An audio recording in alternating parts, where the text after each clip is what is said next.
गुरु केवल शरीर नहीं होते, वे परमात्मा के जीवित स्वरूप होते हैं।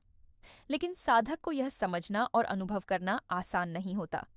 जब तक हम अपने को शरीर मानते हैं, तब तक गुरु को भी शरीर ही मानते हैं।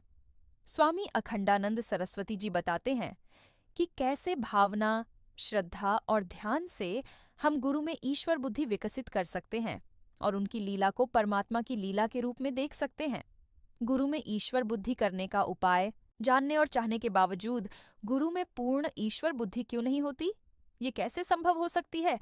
गुरु जहाँ विराजमान हैं, वहाँ अपने मन को कैसे ले जाकर बैठाया जाए? जब आप गुरु के विषय में विचार करेंगे कि उनका शरीर दिव्य है, चिन्मय है, तब उनकी दिव्यता और चिन्मयता का चिंतन करते करते आपका मन भी दिव्य और चिन्मय हो जाएगा।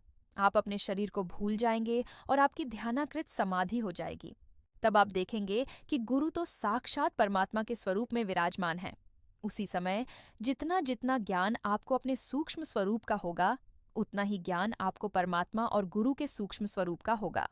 जब तक आप अपने को हड्डी मांस चमड़ा मानते रहेंगे, तब तक गुरु में भी आपकी हड्डी मांस चमड़े की बुद्धि होना संभव है। लेकिन जैसे आप भाव से जयपुर में बने राम, कृष्ण, शिव की मूर्ति को साक्षात भगवान मानते हैं और गंड की शिला को शालिग्राम मानते हैं, वैसे ही अपनी ही भावना और श्रद्धा से मानव रूप में दिखने वाले गुरु को भी पहले दिव्य रूप में देखिए और उनकी जो क्रिया है उसे कर्म नहीं बल्कि लीला मानिए।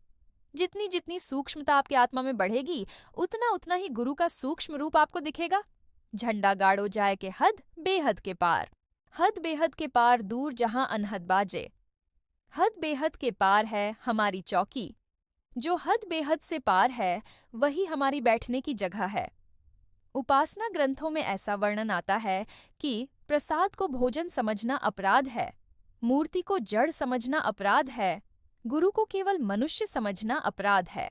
जैसे जैसे आपकी श्रद्धा बढ़ेगी, समझ बढ़ेगी, आपकी स्थिति ऊंची होती जाएगी, वैसे वैसे आप अपने सद्गुरु के आसन के समीप पहुंचते जाएंगे और यही आपकी उपासना बन जाएगी। स्वामी अखंडानंद सरस्वती।